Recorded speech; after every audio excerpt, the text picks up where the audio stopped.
I'm Brian Winnekins. We are at the Washington Watch event with the National Association of Farm Broadcasting. And thank you to our broadcast sponsors, including DeKalb Asgrow Seeds, Annabis Silo of Durant, also the Animal Wellness Center of Buffalo Valley, and the Wisconsin Corn Growers Association. We are at the National Corn Growers Association booth, and joining us, John Doggett. And John, let's talk a little bit about trade. For Wisconsin, it's a big deal. It's Canada and Mexico. They are our number one trading partners for agriculture, $88 billion a year industry. We've been hearing all kinds of stuff about NAFTA. 1 minute, we're going to have a potential agreement. The next minute, I'm getting mad. The president's mad, and we're going to pull out. Same with TPP. How is the National Corn Growers trying to work the Hill and work the administration to kind of make this move forward here? I've been here for 30 years. I've not quite seen anything like this, and it's difficult.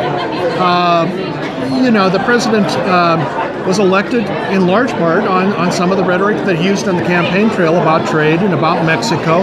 And so, he's reflecting what got him elected. And so we shouldn't be surprised. I have been surprised at the flipping back and forth. And it really creates a lot of concern among our growers is, are we in or out of TPP? Are we in or out of NAFTA? Are we in or out with China? There's that uncertainty that creates a lot of problems for folks. The situation with China, let's talk a little bit about that, with the potential trade war. Most of the corn growers, the Wisconsin corn grower members that I talk with, they understand that there's an issue with China on a lot of the manufacturing side with the intellectual property and things like that.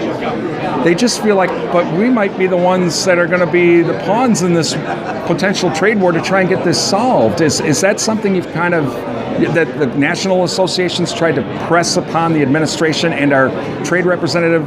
We get that there's a problem, but don't make us as the pawn. We certainly have been expressing that to members of the administration. There are problems with China, and we've had problems getting corn into China, certain trades. But let's not throw the baby out with the bathwater. There are ways to go ahead and approach this. There's mechanisms by which we can go ahead and work through these trade differences. We need to go ahead and where we don't have those mechanisms, we need to establish them. Talking with John Doggett with National Corn Growers Association in Washington. John, when I've talked with some of our congressional representatives, Senator Ron Johnson, Wisconsin Congressman Ron Kind, even Senator Tammy Baldwin, they've all said if we're going to try to fix China with some of the trade practices, because it's not just us that they do this to, it's other countries, we need a coalition of countries.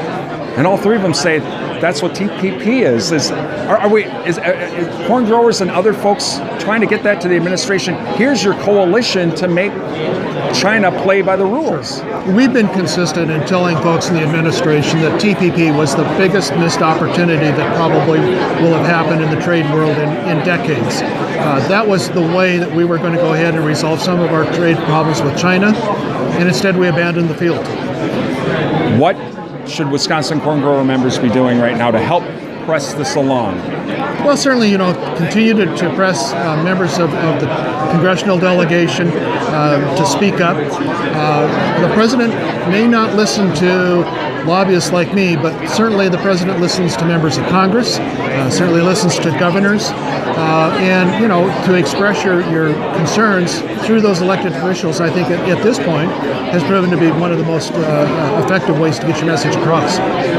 Should they also reach out to the administration? Because it was Rural America that got President Trump elected. Should they be reaching out to the administration saying, hello, remember who voted for you? Let me put it this way. The Rural America elected, but the ag vote is not the rural vote. Name one election, one race in the last two elections that has been based on ag issues. They're not, and so we need to remember that. We have some clout, but we need to make sure that we understand that rural America voted for Mr. Trump for a lot of reasons other than ag issues, and certainly there are a lot of people in rural America that don't farm. We are talking with John Doggett. He's with National Corn Growers Association. Some good advice. John, I know you've got a challenging job ahead of you, but thanks for joining us. Thank you.